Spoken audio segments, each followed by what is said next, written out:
प्रणवार्थाय शुद्धज्ञानैकमूर्तये निर्मलाय प्रशान्ताय दक्षिणामूर्तये नमः। चिद्घनायमशेषाय वटमूलनिवासिने सच्चिदानन्दरूपाय दक्षिणामूर्तये नमः।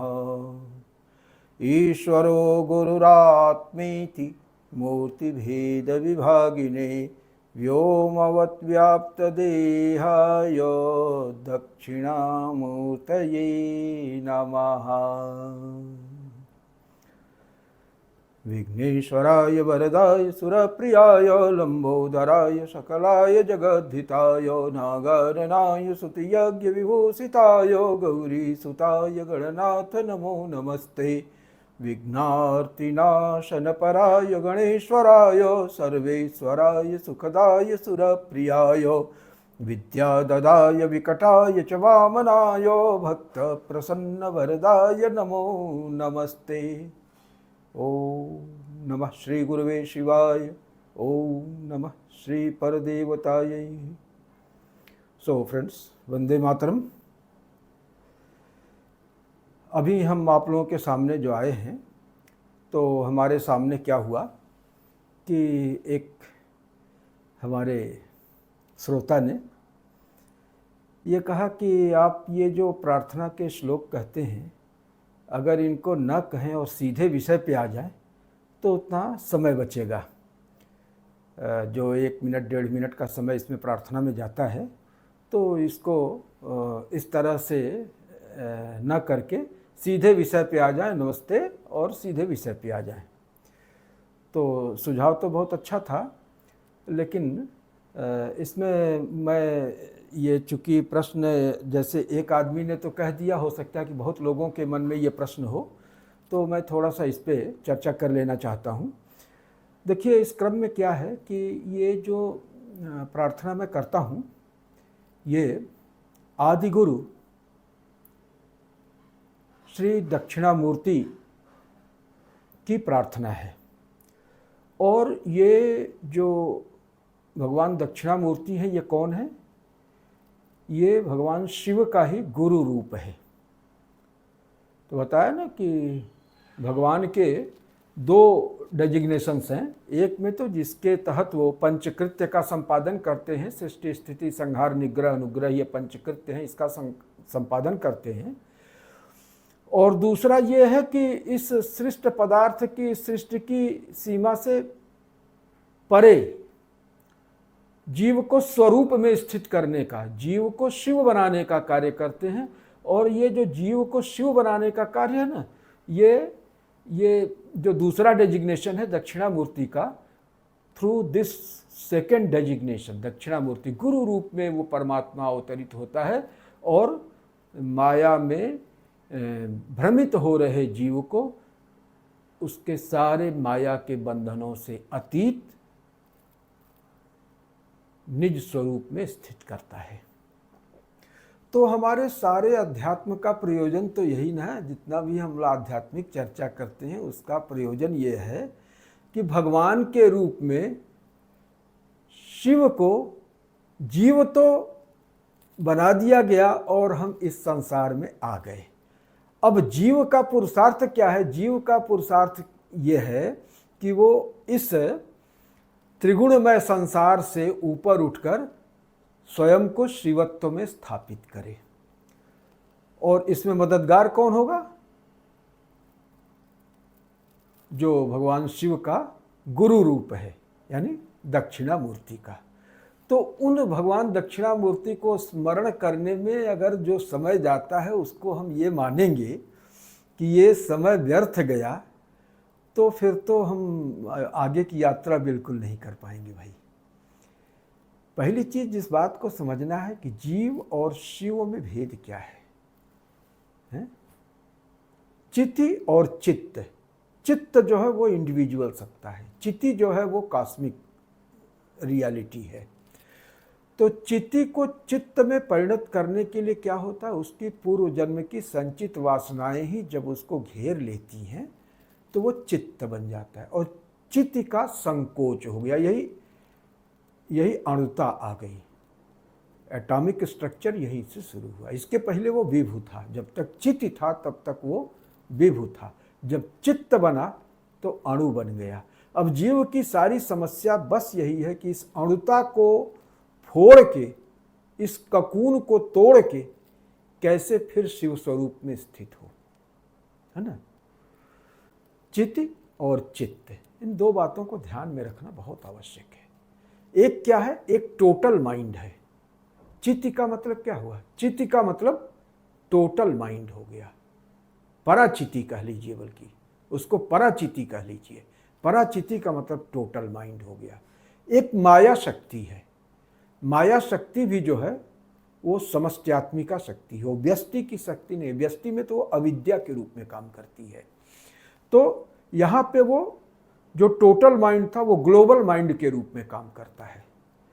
और जब वो चित्त बन गया, माने अंतःकरण से अवच्छिन्न हो गया, और अंतःकरण को चैतन्य से अवच्छिन्न करने वाला तत्व कौन सा, वो ग्लू कौन सा है, विच बाइंड्स दिस अंतःकरण विद द कॉन्शियसनेस, वो ग्लू है पूर्व संचित कर्म का, वासनाओं का। यही कारण शरीर है। ये कारण अगर न हो तो सूक्ष्म शरीर माने अंतःकरण जो है वो उससे संबद्ध नहीं होगा, असंबद्ध हो जाएगा, माने चैतन्य जो है मुक्त स्वरूप में रहेगा। तो क्या हुआ कि इस ग्लू को, इस पूर्व संचित कर्मों के चलते जो है अंतःकरण जो है वो उससे अवच्छिन्न हो जाता है चैतन्य। यही बंधन है। और इस बंधन को काटने वाला कौन है, वो गुरु है, क्योंकि वो टोटल माइंड है, वो कॉस्मिक माइंड है।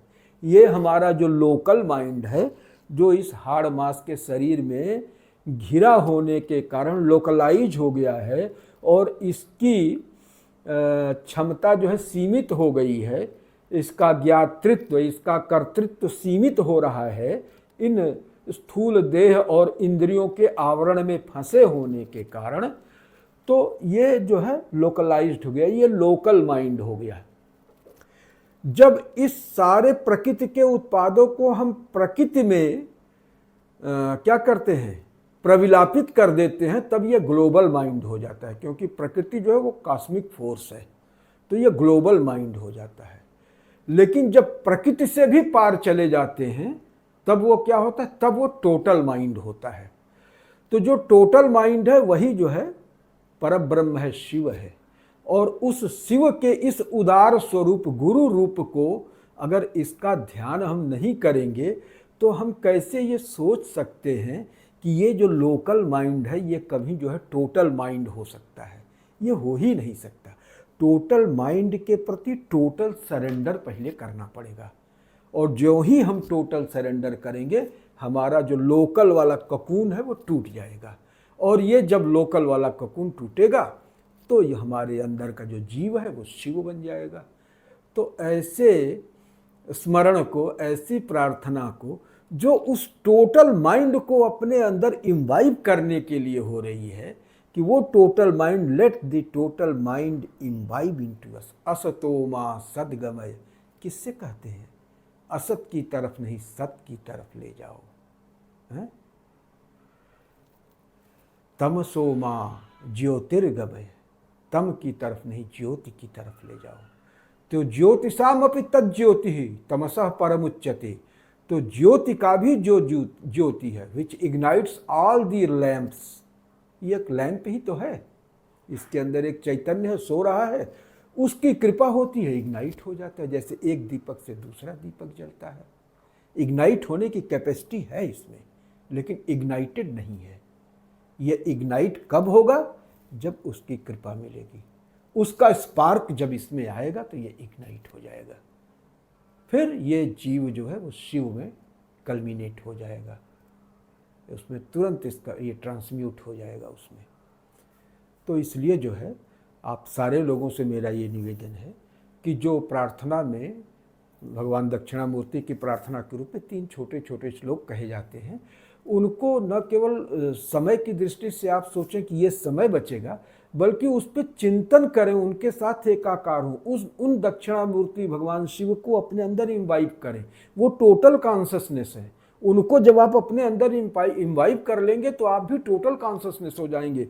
फिर लोकल कॉन्शसनेस आप नहीं रहेंगे, आप लोकलाइज्ड नहीं रहेंगे किसी एक विशेष देश में, विशेष काल में, किसी टाइम स्पेस के विंडो तक आप लिमिटेड नहीं रहेंगे। You will transcend the limits of time and space.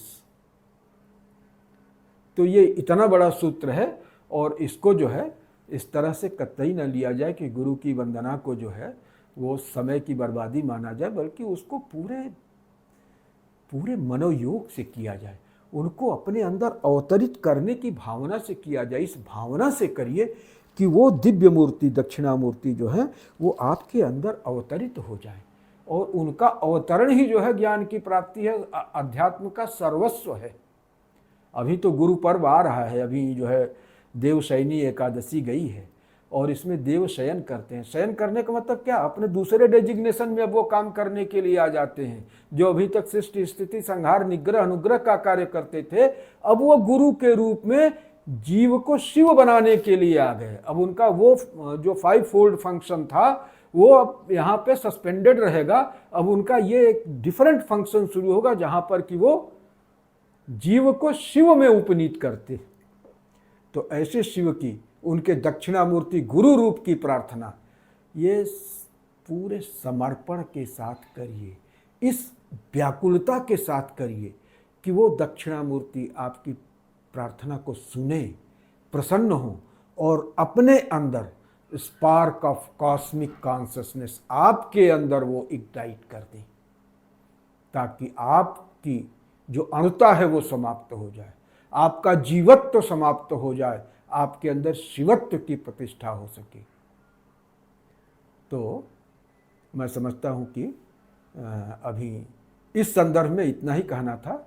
अतः ओम पूर्णमदः पूर्णमिदं पूर्णात् पूर्णमुदच्यते पूर्णस्य पूर्णमादाय पूर्णमेवावशिष्यते।